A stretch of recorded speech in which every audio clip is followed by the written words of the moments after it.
Tonight, several developing stories as we come on the air. The extreme heat right into the east, Philadelphia, New York City, Boston. Also tonight, the first alert of the hurricane season. The tropical storm watch tonight along parts of the U.S. coast. The wildfires raging out of control in the west at this hour, and the scare on a passenger jet. The flames shooting from the engine. First tonight here, this extreme heat spreading across the country, several major cities in the east, earlier than usual and lasting for days. 80% of the country bracing for temperatures above 90 multiple days this week. And we have that first tropical storm watch tonight of the hurricane season. So Ginger Z is here. She's standing by with the forecast. Also tonight, the heat and fierce winds fueling wildfires in the west at this hour. More than a dozen fires erupting in just a matter of days. Tonight, hundreds of people forced to evacuate buildings, homes, cars, burning in just a matter of minutes. The Boeing 737 making an emergency landing, flames shooting from one of the engines, images from inside the cabin tonight. The water park nightmare, a mass shooting leaving 9 people wounded, including a mother and 2 of her children. Tonight, the Surgeon General's call for action, saying social media should have a warning label like cigarettes to protect children from the dangers of social media. The race for the White House, the first presidential debate in just 10 days. President Biden's new campaign ad now playing in the battleground states, focusing on Donald Trump's felony conviction. Donald Trump, meanwhile, in Michigan, and how both candidates are preparing for this debate, and how the debate will handle the microphones while the other candidate is talking. Tonight, Israeli Prime Minister Benjamin Netanyahu disbanding his war cabinet after several key members resigned. Back here in the U.S., the ABC News exclusive tonight, Keith Papini breaking his silence, the ex-husband of the young wife and mother who staged her own kidnapping, and he believed her. What he's now revealing tonight. And what is this? The discovery tonight outside Las Vegas. Also this evening here, remembering a Seinfeld regular. And as the school year comes to a close tonight, a standing ovation you don't want to miss. America Strong. From ABC News World Headquarters in New York, this is World News Tonight with David Muir. Good evening, and it's great to start another week with all of you at home. We begin tonight with this extreme and dangerous heat for much of the country, one of the earliest heat waves in years. 270 million Americans, more than 80% of the country, will see temperatures above 90 for multiple days this week. It's moving right into the east, Philadelphia, New York City, and Boston. Parts of the Midwest, the Great Lakes, and now parts of the Northeast could see these temperatures of 95-plus degrees for 5 days straight. It could be the hottest stretch for much of this country in 30 years. And in the west tonight, California firefighters battling wildfires just north of Los Angeles. At this hour, the largest of these fires, the Post Fire, it's about 50 miles north of Los Angeles. In Northern California, meanwhile, outside San Francisco, the Point Fire burning dangerously close to homes near Lake Sonoma. Hundreds of firefighters on the front lines battling these flames from the ground and, as you can see, from the air as well. Chief Meteorologist Ginger Z is here timing the heat, this fire emergency as well. And tonight, a new tropical storm watch. This is the first alert of the hurricane season, now affecting parts of the U.S. coast. So let's get right to Ginger tonight. Here we go, Ginger. Yes, here we go with a lot of headlines. David, let's start with that heat, because a lot of people will say, oh, come on, this is just summer. No, I mean, parts of New England could see their all-time hottest temperatures, meaning of any month, hotter than it's ever been since records began in the late 1800s, in even July or August. But here we are in mid to late June. So there are the heat advisories, the excessive heat warnings, Fort Wayne and Detroit, and then excessive heat watch, Philadelphia up to Maine. That's more like Thursday into Friday when we see the heart of the heat move there. But this dome of high pressure is not going to move much. Pittsburgh could see their hottest 5-day stretch on record. Numbers like Detroit in the mid-90s, and of course it'll feel even hotter than that. And it's all about the overnight lows. That's why the National Weather Service offices have come together and put out this extreme risk for the long duration, but also we don't cool down overnight. If you don't have a way to cool your body down, that's where it gets problematic. Heat still the #1 killer when it comes to weather. Then I want you to look at Texas, because Houston, for example, more than a foot above average already with rainfall. We've got this new potential tropical cyclone that could become Alberto. Either way, it's bringing a lot of rain and a tropical storm watch there in Texas. David. We're tracking it all, and it is only mid-June, as you point out. Ginger, thank you. We'll see you in the morning. In the west at this hour, that fire burning. Hundreds have been forced to flee their homes in California. Multiple fires, in fact. The major one just north of Los Angeles, Kane and Whitworth, from California now. Tonight, wind-driven wildfires scorching thousands of acres and forcing evacuations across California. Red flag warnings up for much of the state. North of Los Angeles, the Post fire burning more than 15,000 acres since Saturday.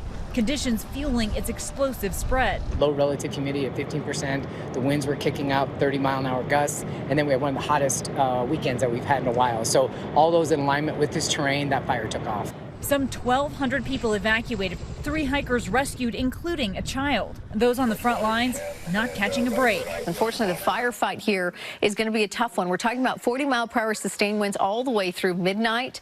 The air attack on this fire is crucial, but because it's so windy, not all helicopters can be in the air right now. That's why something like this, a sky crane, is so important. It's using a snorkel to draw water out of the lake.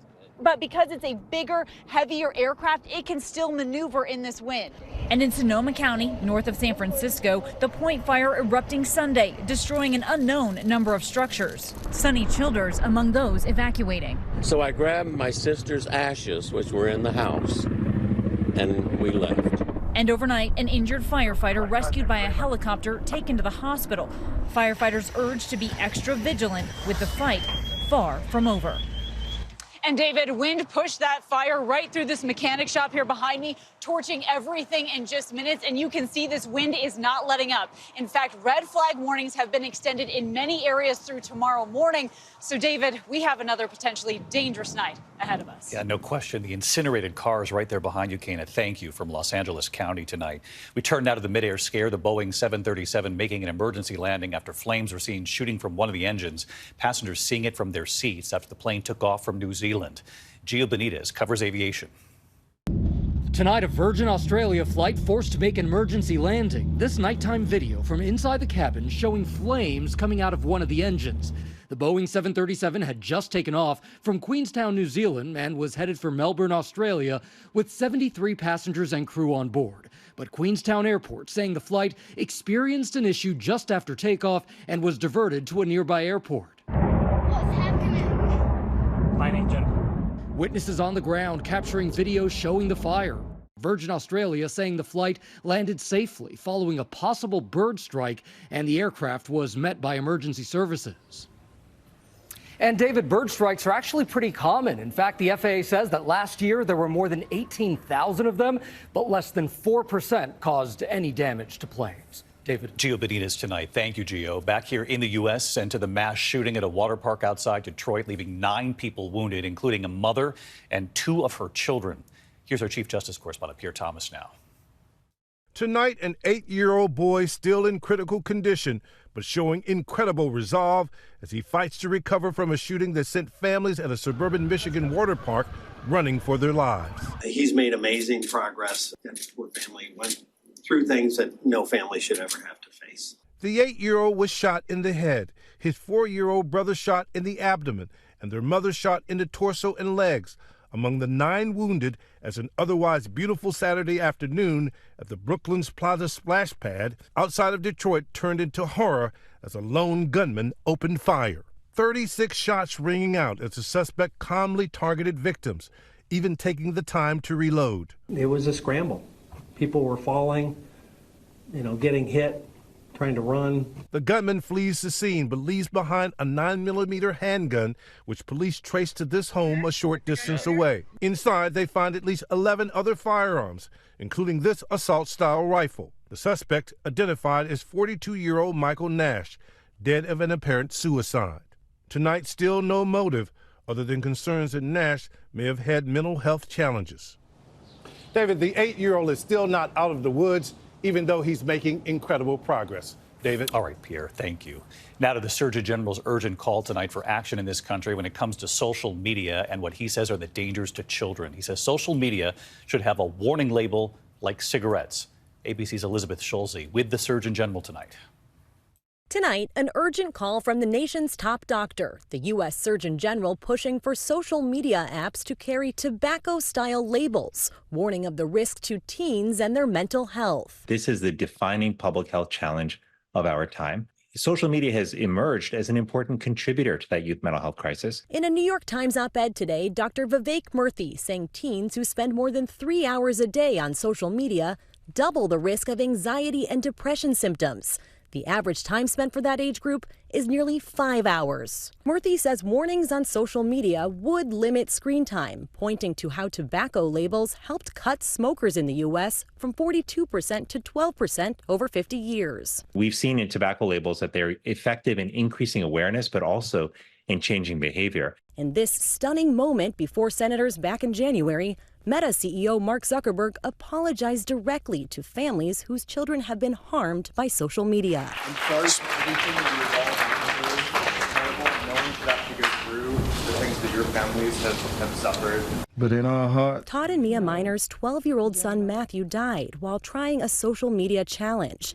They want more than an apology. It's our job to keep kids safe, but it's also our job to make sure that these regulations are put in place to keep kids safe. If milk wasn't regulated, they'd take it off the market. If something else caused illness, they take it off the market.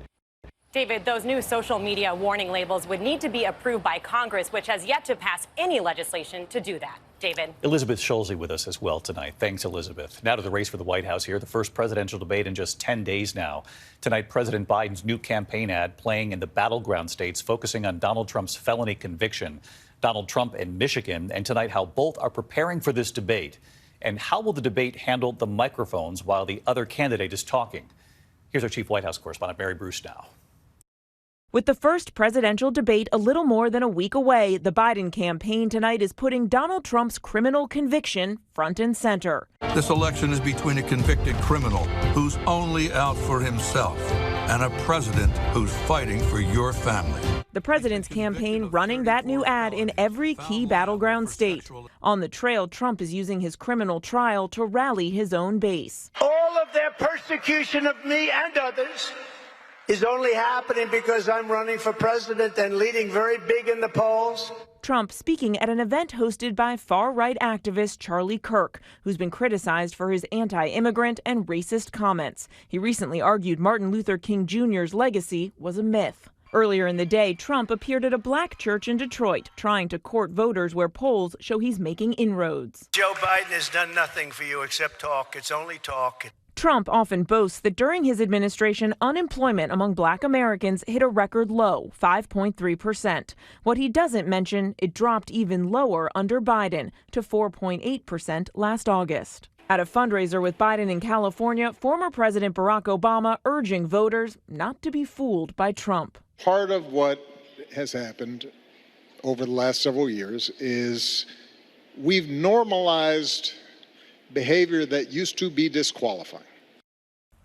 The president is planning to head to Camp David later this week to hunker down and do debate prep. His former chief of staff, Ron Klain, will be leading those sessions, while Trump, on the other hand, we're told as of now, is not planning to do any formal prep. Instead, he's bouncing ideas off of friends and advisors. And tonight we are learning a bit more about the rules for this debate. We've now learned the candidates' mics will only be on when it is their turn to speak. David. We'll see if it makes a difference. Mary Bruce tonight at the White House. Mary, thank you. We turn now to the major headline from Israel tonight. Prime Minister Benjamin Netanyahu disbanding his war cabinet after so many key members resigned. ABC's Tom Soufi-Burge from Israel tonight. Tonight, tensions boiling over on the streets of Jerusalem, just hours after Israeli Prime Minister Netanyahu dissolved his war cabinet after two key members resigned. We can see the protesters really trying to face down the police here. They're throwing water cannon, trying to disperse the crowd. But so far, the protesters staying close to Netanyahu's residence. The political and public outcry coming as the IDF says it's beginning a daily tactical pause, halting operations along a key highway in Gaza. So truckloads of goods stacked up can be distributed by aid agencies safely within the strip. Today, the IDF saying it now has control of 60% of Rafah, and now putting a time frame on its fight against Hamas in that city. We are weeks now from achieving this goal. And David, on Netanyahu dissolving his war cabinet, the White House saying it wasn't sure the Israeli Prime Minister was left with a whole lot of other choices. David? Tom Soufi-Burge in Jerusalem. Thank you, Tom. We turn now to the ABC News exclusive tonight. Keith Papini breaking his silence. He's the ex-husband of a young wife and mother who made national headlines, staging her own kidnapping, her young husband believing her. But what he's revealing now, ABC's Matt Gutman with the interview tonight. He was the husband at the center of a kidnapping hoax that captivated the country. A California mother vanishing on a jog, sparking a massive search, only to reappear shackled on the side of a highway. She made us all believe that her story was true. Every single day she committed to the lie. Now, Keith Papini, after 7 years of silence, is revealing new details about how his wife Sherry faked her own disappearance and claimed she'd been kidnapped by 2 Hispanic women. Are you chained up? Yes. Okay. The hoax didn't just last the 22 days that she had disappeared. It lasted for years, 6 years. And that's what people don't realize. It was every single day. The new Hulu documentary series Perfect Wife retraces the years-long saga. When you first encountered her in the hospital, what was your first instinct? I saw the look in her eyes. I felt in that moment that she was lying. And it wasn't until when I really got close and I could just see the amount of injuries, bruises, burns to her body. And it was a shock to me. And I remember thinking how horrible of me to even think that she could have done this to herself. DNA later led investigators to Sherry's former boyfriend, James Reyes. Reyes passed a polygraph and was never charged, but police say he helped carry out Sherry's plan. I didn't do anything wrong. Sherry was convicted of lying to a federal officer and served 10 months in prison. Keith and Sherry are now divorced. She apologized in court, but has Sherry ever apologized to you or the children? No, never. She has no remorse that I have ever witnessed or seen. David, we reached out to Sherry and to her ex-boyfriend, James Reyes, for comment. Neither responded. Keith says that Sherry has been telling the kids that she's going to author children's books. As for Keith, he says he's solely focused on trying to give those kids the best childhood possible. David. All right, Matt Gutman. Matt, thank you. The documentary series Perfect Wife, The Mysterious Disappearance of Sherry Papini, that starts streaming Thursday on Hulu.